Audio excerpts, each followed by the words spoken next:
Rion Frequency, where truth cuts deep, growth hits different, and culture leads the conversation. Hosted by Rion, this is the come up for the culture. I want to speak about black excellence. The fact that my brown skin feels heaven sent. When the wind blows, I feel the touch of heaven's breath. You brainwash your intelligence is evident. Evidence we built some pyramids they claim it's aliens. Melanin skin absorbs the light inside you radiant. Elevate your conscience, stuck inside the office. Employee of the month, they won't even put that in your coffin. Let's talk about the profit, the margins of spilled your bonnet. Drinking water from your faucet, just to give you droplets. But you in the club, it's popping. Penny, that's the option. Pictures that you prompted, but forget it cause you locked in. Living in the moment. Ryan said it's token, if you black, poor, you broken. Black excellence, when they spill our blood, it's golden. The third eye, the karmic gates is open, but death is better than bondage. Yeah, that's the option. Stay cautious, stay dangerous. You don't need no accolades, nigga, you famous. Stay dangerous. What's up, world? You are now tapped into the Rion Frequency, and this is where thoughts meet elevation, and we remember who we are. I'm your host, Rion, and I hope everyone is doing well. It's been a hell of a week. It's been busy. It is all get up because it's back to school for most people. So it's been extremely busy for me. I've been trying to, keep up and play catch up, so I apologize for that. And I really wanted, like, before we get any further, I wanted to update y'all.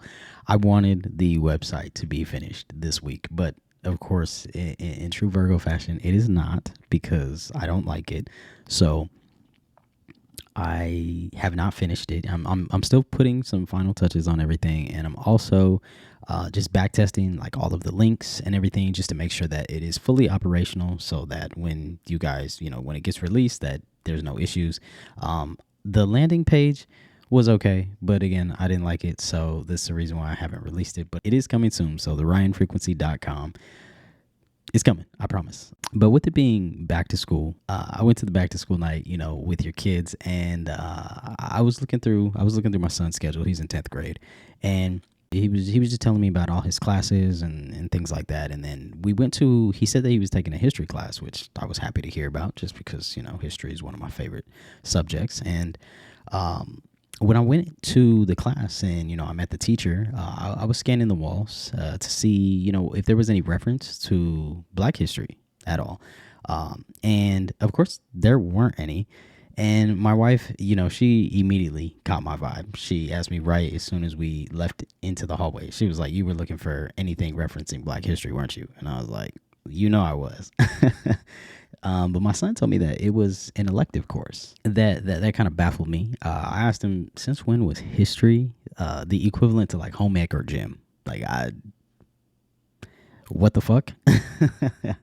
So, in my mind, I'm thinking like, what the fuck you mean it's optional? Now, I hail from the great state of Colorado, which as of June of this year, they have passed a law that says that Black history is now mandatory. And to me, that's progress. Now, it's not going to erase all of the bullshit. It is not going to re-educate all of the uneducated folks. However, it's a starting point and a tipping point for the younger folks, so that they can be enlightened. So I live in Florida now, and please don't ask me why, and please don't ask me why the fuck I moved.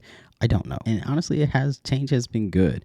I feel like I've grounded myself. I found my roots, and that's great. But I'm ready to leave. Honestly, like, Florida it's an interesting place. if you've ever been here, like, it's its own fucking planet, to be honest, and its own universe. Like, motherfucker is just different here. Like, just, I don't even really know any other way to describe it. Like, it's just different, very different. So different, in fact, that the weak ass governor Ron DeSantis, not a shout out to that nigga, fuck him. And the state of Florida, have actively backed legislation where Black history should be just ousted out of public schools, public education. And honestly, if Idiocracy, like, if you've ever seen that movie, if Idiocracy was a place, it would be Florida.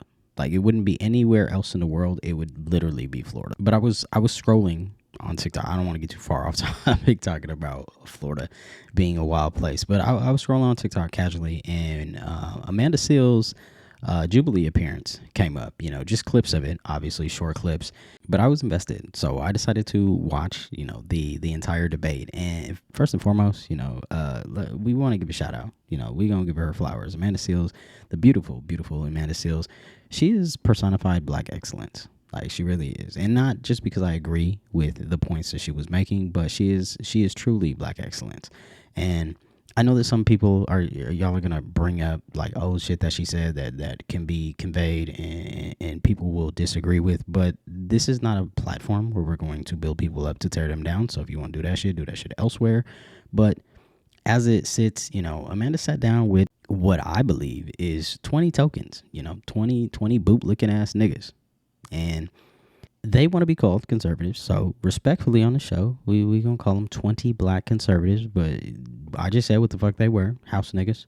The debate showcased, you know, Amanda's intellect, but it really was also a clash of two fundamentally different visions of Black identity in America. On one side, you had Amanda, who represented all things cultural awareness, you know, the recognition that our struggles, that our history, and that our narratives, you know, they don't exist in a vacuum, and they are directly shaped by the systemic oppression that many of us face. On the other side, many conservatives, you know, they really leaned into the old rhetoric of, you know, this rugged individualism and, you know, like personal responsibility. Niggas gotta pull themselves up by their bootstraps, and you know, just a near denial of systemic racism. And Amanda spoke eloquently, and she reminded folks that, you know, that you can't divorce, you know, Black progress from the reality of systemic oppression. I think that she did a great job of, you know, just highlighting how America has always tried to erase or distort, you know, and tokenize our stories. You know, protecting Black narratives means that we are telling the truth, you know, that our communities have been structurally underfunded, overpoliced, and targeted since we stepped foot on this land. When Amanda spoke, you know, she wasn't in a position where she was like defending herself. She was defending the generations. She was talking that shit. She really was. And telling us, like, you can't gaslight us, the people, into believing that racism is just an old story. You know, we live with its impact daily in healthcare, in education, in housing, in wealth. That's cultural awareness. So that's protecting the integrity of Black narratives, you know, from being hijacked and sanitized. And the conservatives, you know, they frame their arguments around, you know, just their proximity to whiteness, as many raccoons do. You know, with basically the premise of, I made it, so you can too. You know, racism isn't a problem. It's really just the victimhood of it. But this logic doesn't ignore systemic barriers. You know, it weaponizes the success stories against the larger Black struggle. It tells the poor kids that have been redlined in their neighborhoods that failure isn't really about, you know, the policy that put them there or the history that put them there. It's really just their fault that they're there.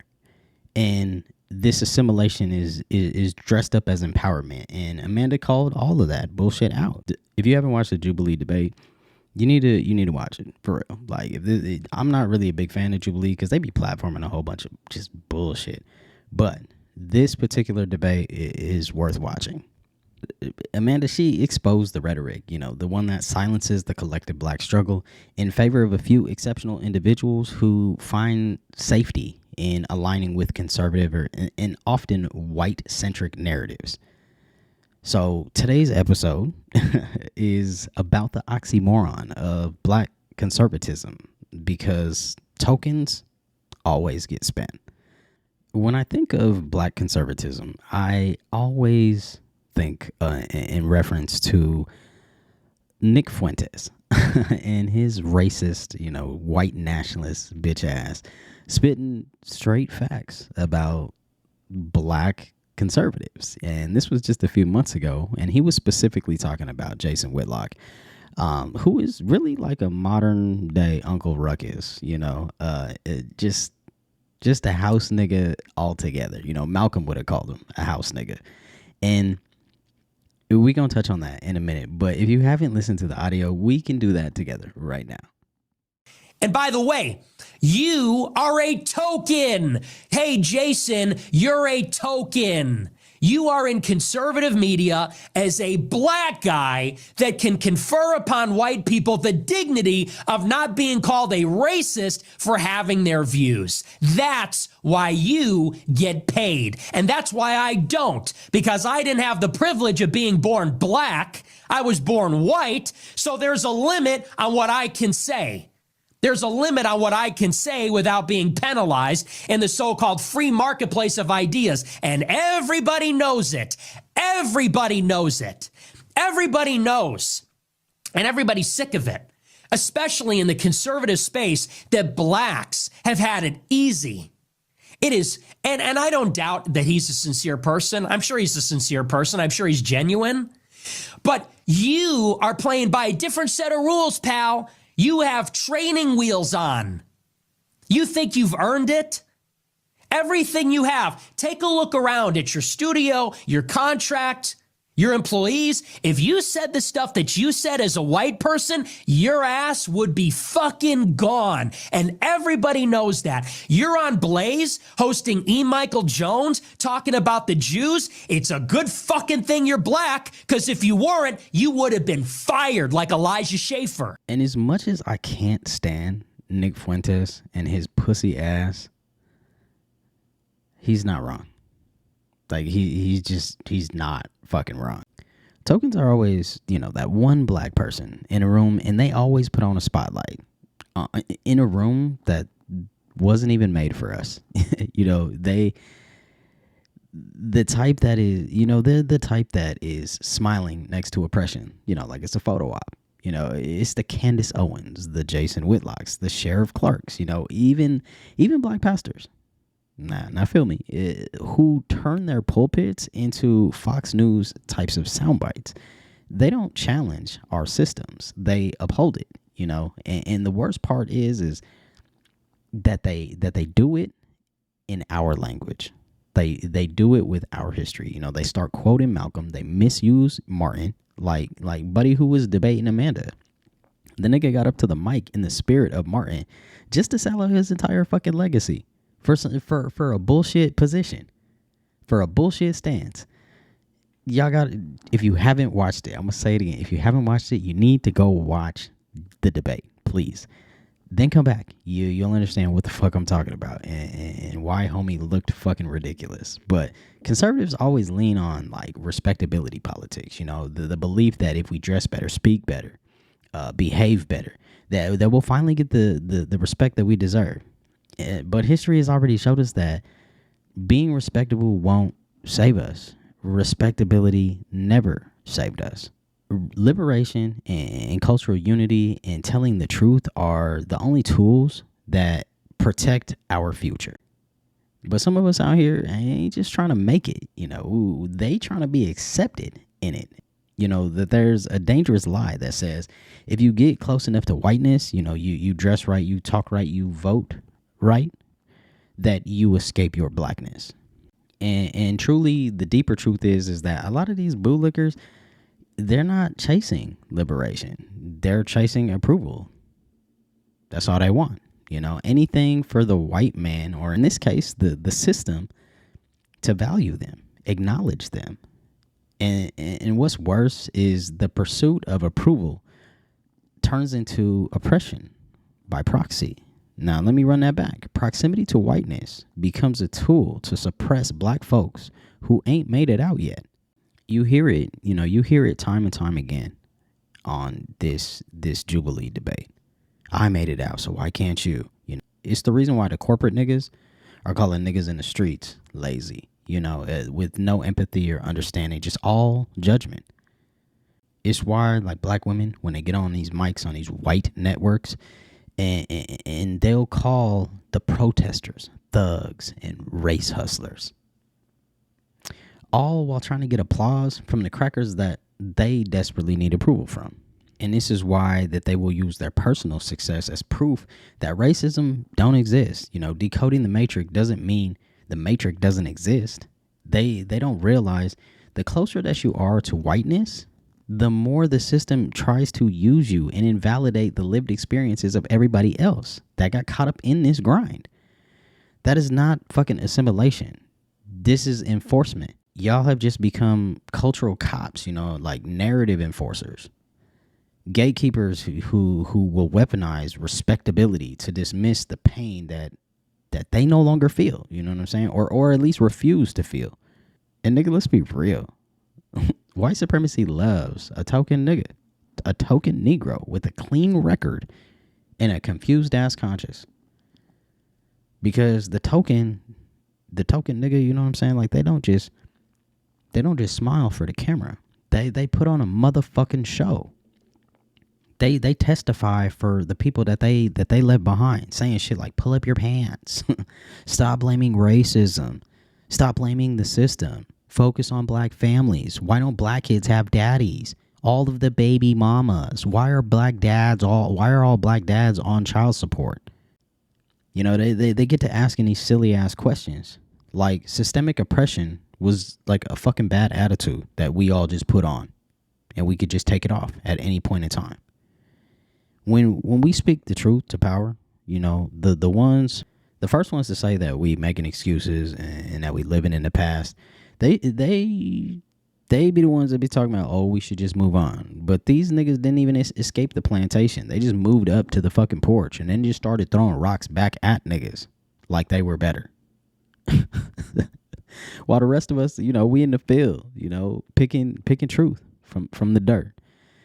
But what this really means is don't mess up the seat that I earned at this white table. And Malcolm said it best, This good white man, what's better than this? Man, you crazy. What you mean separate? Where is there a better house than this? Where can I wear better clothes than this? Where can I eat better food than this? That was that house Negro.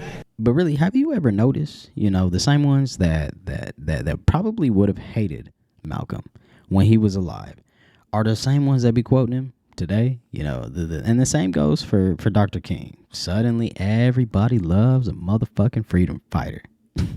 As long as they're dead and can be misquoted, as long as their words can be perverted into their agendas, they let them niggas.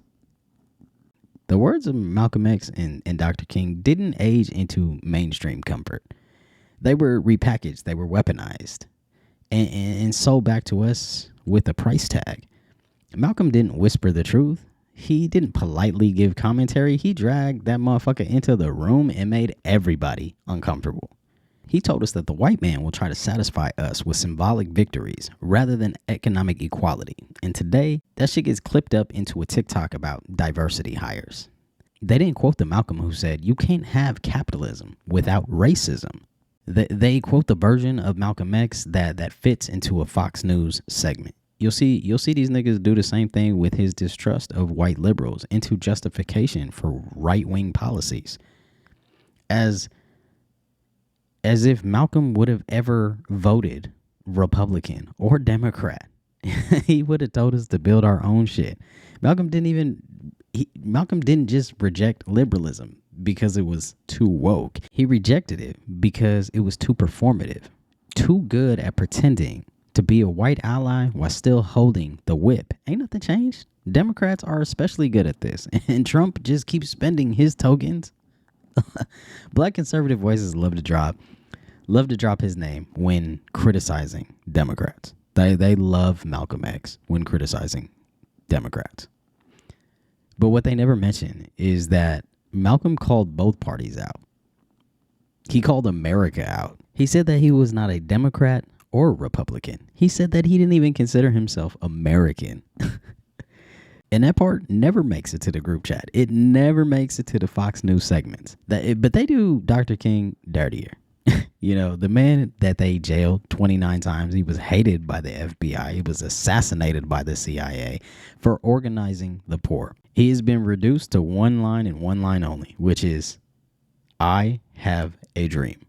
And you hear that quote every MLK Day, every school poster, every corporation trying to sell you something during Black History Month. I have a dream. I have a dream. Shit. He was also the one who said the evils of capitalism are as real as the evils of militarism and racism.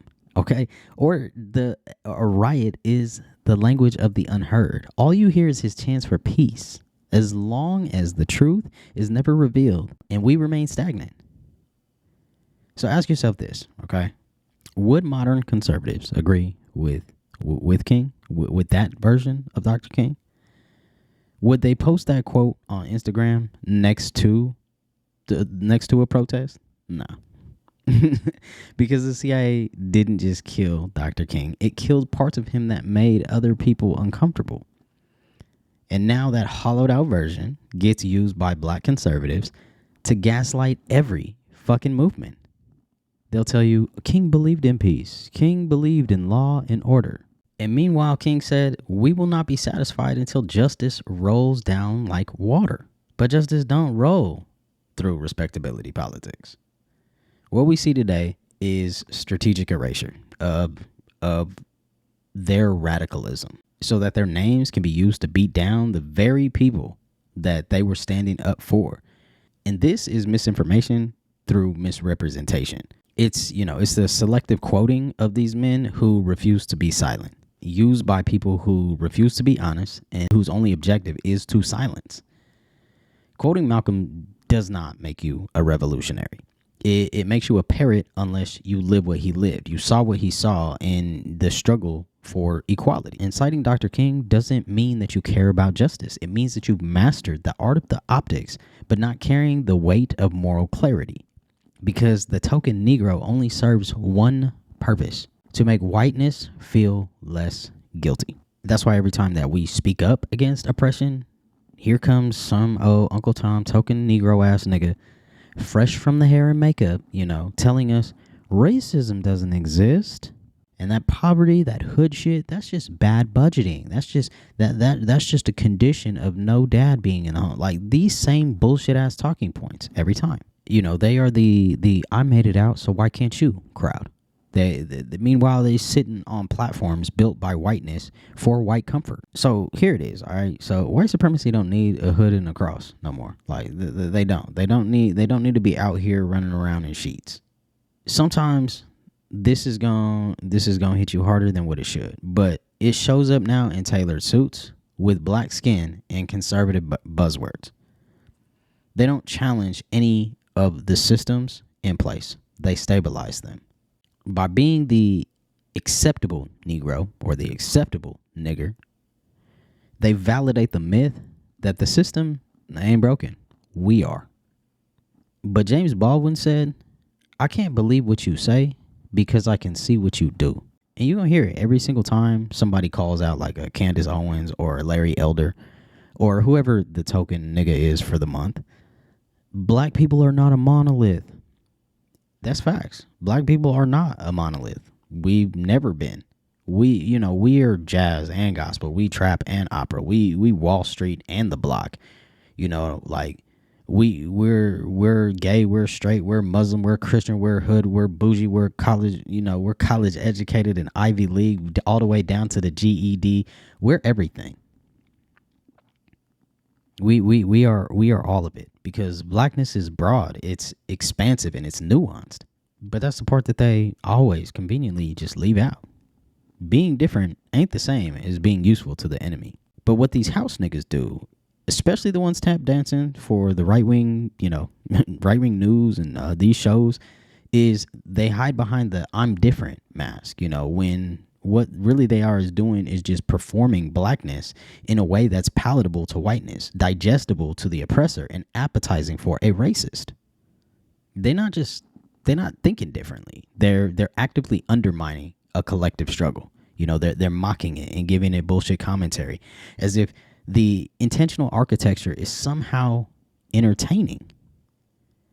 They up there co-signing policies that harm their people while forgetting that they are the people.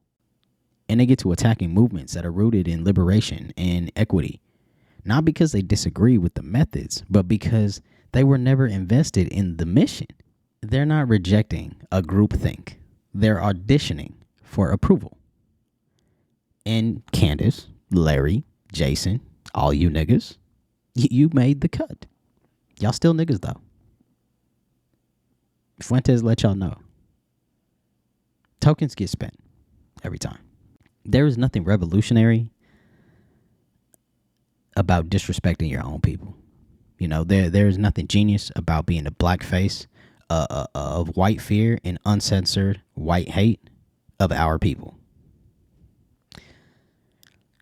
But some of these raccoons, they got a complex. You know, it's pathological. They need to prove that they are the exception.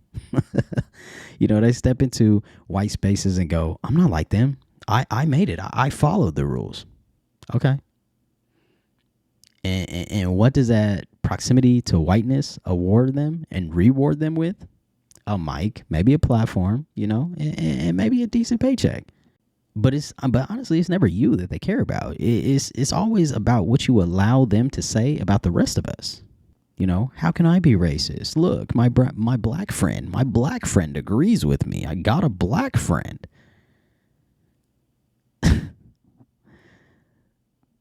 I don't see color as niggas. Fucking, I love all colors. I'd love you if you were purple. Newsflash, nigga. Nobody's fucking purple.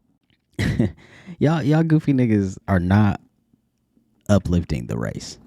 Y'all are validating anti-blackness with black-ass credentials. That is not fucking identity. That is not an identity. That's accessory ass behavior. I know that. Look. I know, because I know what I'm gonna get, so I'm not gonna go too much further. I know that disagreements are a part of the process. We don't all have to vote the same. We don't have to speak the same or dream the same.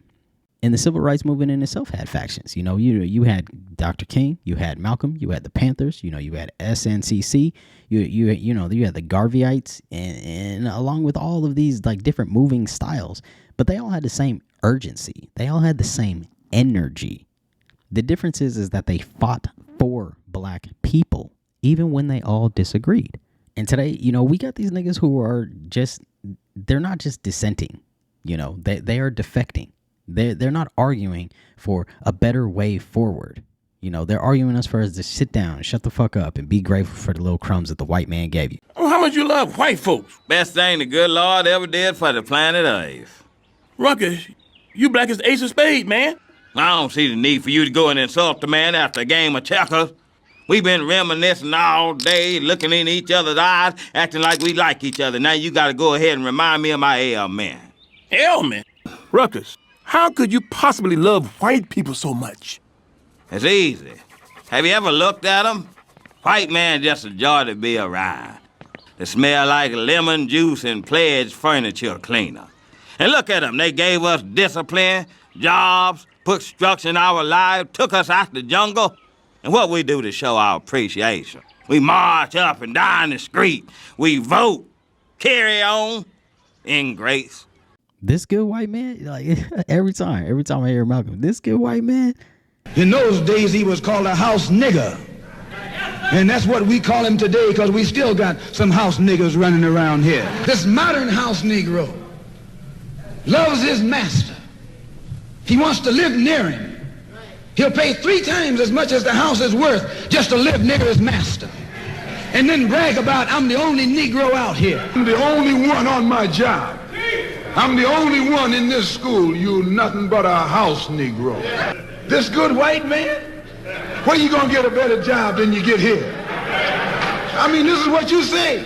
I ain't left nothing in Africa. That's what you say.